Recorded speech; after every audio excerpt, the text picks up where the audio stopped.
Hey guys, welcome to Tutorial Guru. Today we'll be learning how to appear offline in Steam, and now let's dive right in.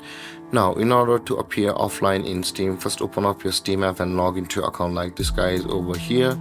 Now, after you have logged into your account on the Steam app on your computer, you can see on this interface at the top left corner of the screen, there's a Steam button available for us.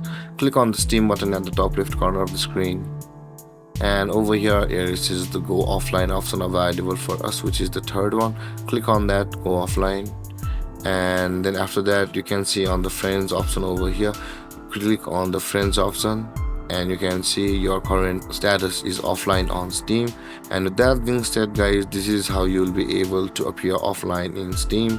And if you have any confusions or questions regarding the topic, feel free to comment in the comment section below, and don't forget to like, subscribe and hit that bell icon for more videos. Thank you for watching guys. Peace.